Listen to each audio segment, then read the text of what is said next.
राजा प्रताप भानु की रावण बनने की कथा। आपको जानकर शायद आश्चर्य हो कि आजकल बड़ी चर्चा है कि रावण बहुत बुद्धिमान था, शास्त्रों का ज्ञाता था, शिव भक्त था, बलशाली था, तब भी हर बार दशहरे के दिन उसको जला देते हैं। क्यों?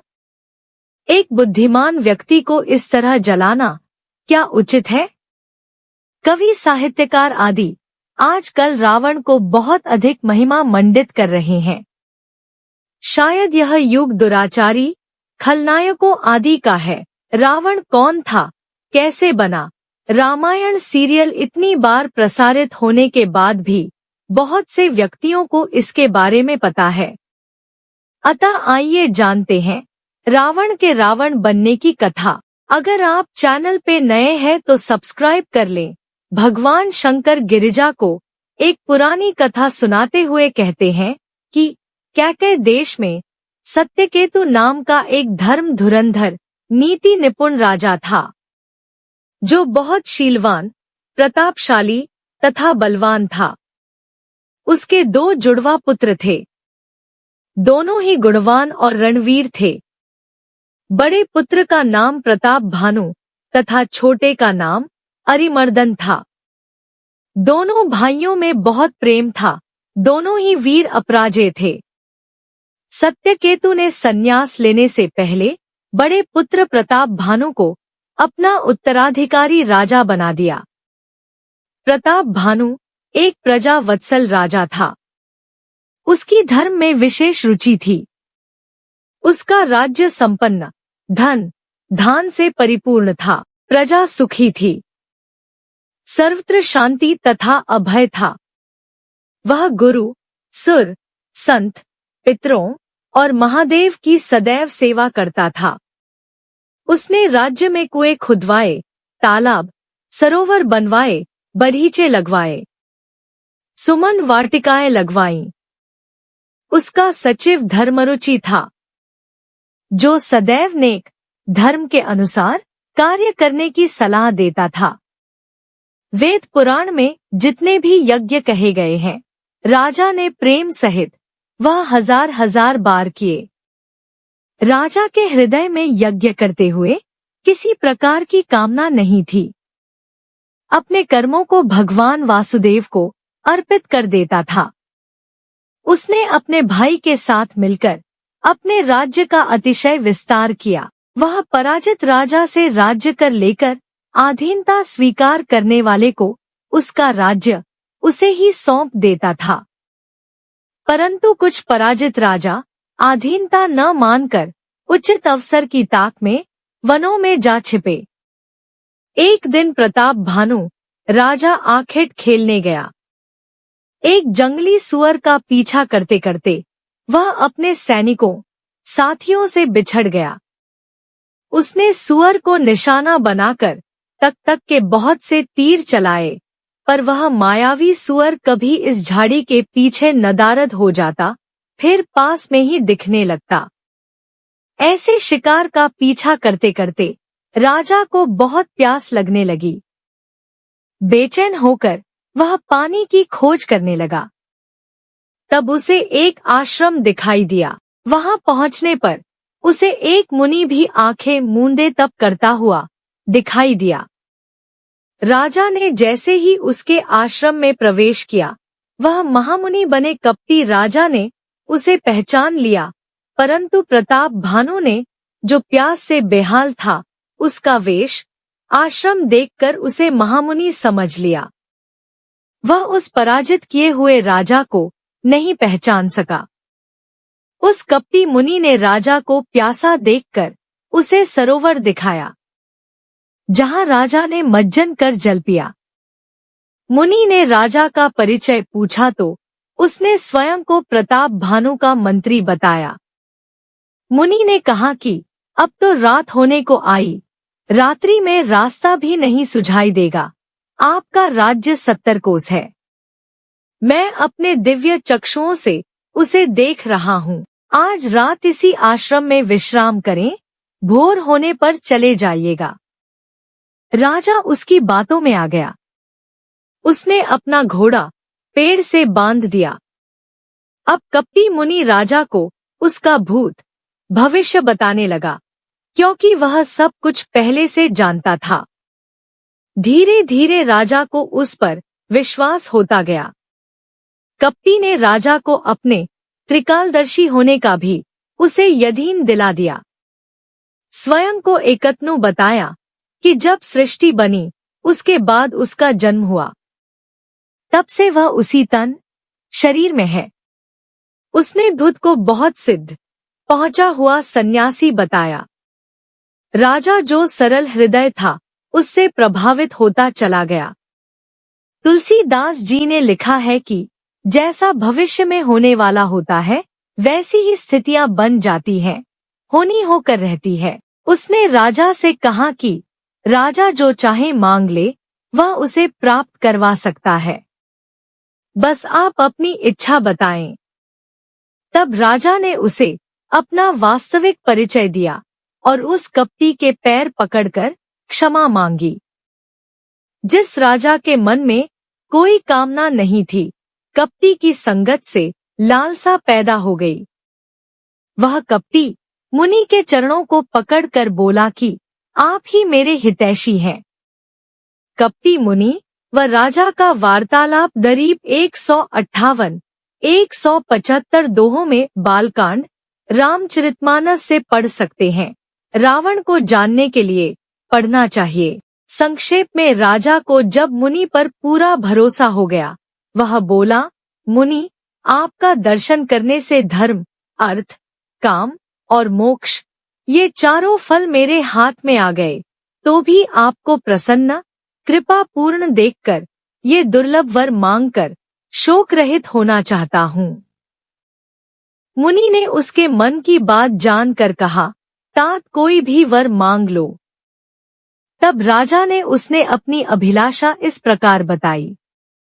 दोहा। जरा मरण दुख रहित, तनु समर जिते जनी को। एक छत्र रिपुहीन मही, राज कलप सत हो। उस कपटी तापस ने कहा कि राजा ऐसा ही होगा, पर इसमें एक कठिनाई है। तप के बल से ब्राह्मण सदा बलवान रहते हैं, उनके क्रोध से कोई रक्षा नहीं कर सकता। हे नरपति, यदि आप ब्राह्मणों को वश में कर लो तो ब्रह्मा, विष्णु, महेश भी आपके अधीन हो जाएंगे। दोनों भुजाओं को उठाकर कहता हूँ कि विप्रों के प्रसन्न होने पर आपको कोई भी परास्त नहीं कर सकेगा। उसने कहा कि तप में बड़ा बल होता है। सृष्टि की रचना ब्रह्मा जी ने तप के बल से की। इस तरह उसने यज्ञ तथा तप का बहुत गुणगान कर राजा के मन पर अधिकार कर लिया। राजा ने उससे ब्राह्मणों को खुश करने का उपाय पूछा। तब वह कपटी बोला, 1 साल तक प्रतिदिन 7 सहस्त्र ब्राह्मणों को भोजन कराने का संकल्प कर लीजिए। वह ब्राह्मण जब यज्ञ आदि करेंगे, आप उनका सत्कार पूजा करना। जो ब्राह्मण आपका अन्न प्राप्त करेंगे, वह सब आपको आशीर्वाद देंगे। यह अटल सत्य है, आपको इसमें कष्ट नहीं होगा। मैं सब रसोई बनाने का उत्तरदायित्व लेता हूँ, परंतु किसी के सामने नहीं आऊंगा। आपके सचिव को ले आऊंगा, उसके साथ मिलकर आप ब्राह्मणों का स्वागत करना, ब्राह्मणों को भोजन परोसना। इसमें एक कठिनाई है कि मैं जब से पैदा हुआ हूँ सदैव छुपकर ही वन में रहता हूँ, कभी किसी नगर में नहीं गया। पर रसोई की सामग्रियों को एकत्रित करने के लिए जाना होगा। तब सरल स्वभाव धर्मनिष्ठ राजा ने कहा, आप जैसे महामुनि तो दूसरों के उपकार के लिए कष्ट सहते हैं। आप यह जेवनार कराने के लिए राज्य में चले जाएं। तब कपटी ने कहा कि मैं आज से 3 दिन बाद मिलूंगा, परंतु तब मैं भेष बदल कर आऊंगा। मैं आपको खुद ही अपनी पहचान बता दूंगा, आपके उपरोहित को लेकर आऊंगा। ऐसा कहकर वह कुटी से चला गया। कपटी राजा का साथी कालकेतु, जिसने सुअर बनकर राजा को छकाया था, वहां आया। कालकेतु के 100 पुत्र व 10 भाई थे। सबने मिलकर प्रताप भानु के विनाश का षड्यंत्र रचा। राजा के उपरोहित का अपहरण कर उसे गुफा में बंद कर दिया। मायावी को उपरोहित बनाकर कुटी में ले आया। कपटी ने कुटी में 56 प्रकार के व्यंजन बनाए, परंतु उसमें जानवरों का मांस भी रांध दिया। तीसरे दिन से ब्राह्मणों का आगमन शुरू हुआ। राजा ने सबका स्वागत किया, चरण धुलवाए, पूजा की। यज्ञ इत्यादि के बाद जब राजा ने ब्राह्मणों को भोजन परोसा तो तभी आकाशवाणी हुई कि यह भोजन अपवित्र है, मांसाहारी है। चकित राजा भोजनालय की ओर दौड़ा, परंतु वहां न मुनि था न भोजन। जो काम राजा को पहले करना चाहिए था वह उसने बाद में किया। बुरा वर्त आने तथा कामना की पूर्ति में बसकर अंधा हो जाने के कारण राजा ने ऐसा नहीं किया, जिसके दंड स्वरूप उसे ब्राह्मणों का श्राप सहना पड़ा। सब ब्राह्मण खड़े हो गए। ऐसे नीचता का कुकर्म व पापाचार ब्राह्मणों का अपमान करने के लिए राजा को ब्राह्मणों ने श्राप दे दिया, तुम परिवार सहित राक्षस हो जाओ, तेरे संपूर्ण कुल का नाश हो।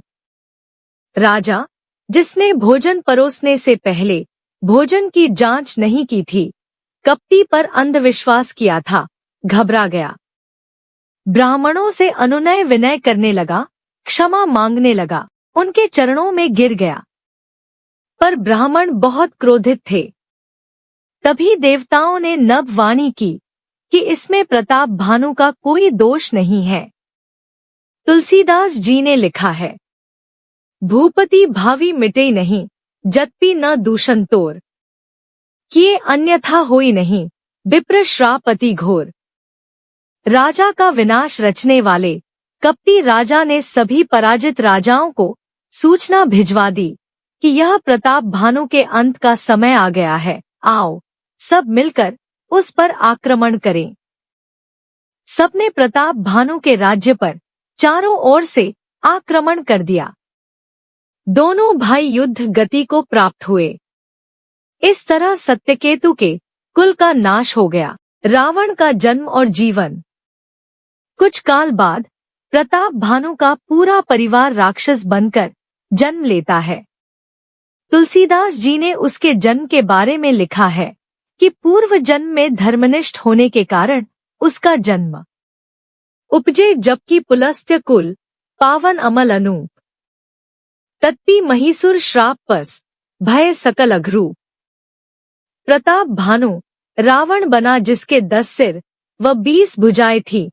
उसमें 10 व्यक्तियों कंप्यूटर का दिमाग तथा 20 व्यक्तियों जितना अकेले ही बल था। अरिमर्दन उसका भाई कुंभकर्ण बना। सचिव सौतेला भाई विभीषण बना। तीनों ही बहुत बलशाली थे। तीनों ने ही घोर जप तप किए और विष्णु, शिव आदि देवी देवताओं से बहुत से वरदान प्राप्त कर लिए। रावण ने ये वर मांगा कि मैं मनुष्य तथा बानर को छोड़कर किसी के द्वारा नहीं मारा जाऊंगा। कुंभकर्ण को 6 मास सोने का वरदान मिला। विभीषण ने भक्ति का वर मांगा। बाकी सबने शक्ति, अजर, अमर रहने और भोग विलास आदि मांग लिया। इस तरह वरदान पाकर एक बार रावण ने अपना बल नापने के लिए कैलाश पर्वत ही उठा लिया। मैं दानव की बिटिया परम सुंदरी थी। उसका नाम मंदोदरी था। मैं दानव ने मंदोदरी का विवाह रावण से कर दिया। मैं दानव समझ गया था यही आने वाले समय में राक्षसों का राजा होगा। समुद्र के बीच त्रिकूट नामक पर्वत पर ब्रह्मा का बनाया हुआ एक बड़ा भारी ढिला था, जिसके कारीगर कुशल व मायावी थे। मैं दानव ने त्रिकूट को सजा दिया। मणियों से जड़ित उसमें अनगिनत महल थे। यह ढिला पाताल लोक की भोगावतीपुरी, स्वर्गलोक की अमरावतीपुरी से भी सुंदर था। जगत में उसका नाम लंका जाना गया। भगवान की प्रेरणा से जिस कल्प में जो राक्षसों का राजा रावण होगा। वह बड़ा योद्धा, शूरवीर, प्रतापी, अतुलित बलवान होगा। अपने परिवार तथा सेना के साथ वहां बसेगा। पहले वहां राक्षस रहते थे जो योद्धा थे। देवताओं ने उन्हें युद्ध में हराकर मार दिया। इंद्र की प्रेरणा से कुबेर वहां 1 करोड़ यक्षों, रक्षकों के साथ रहने लगा। रावण को जब इसकी सूचना मिली तो उसने त्रिकूट पर आक्रमण कर दिया। यक्ष जान बचाकर भाग गए। तब रावण ने घूम घूम कर सारा किला देखा और वहीं रहने का निर्णय किया। इससे उसके निवास स्थान की रही सही चिंता समाप्त हो गई। उसने लंका को अपने अधीन कर लिया।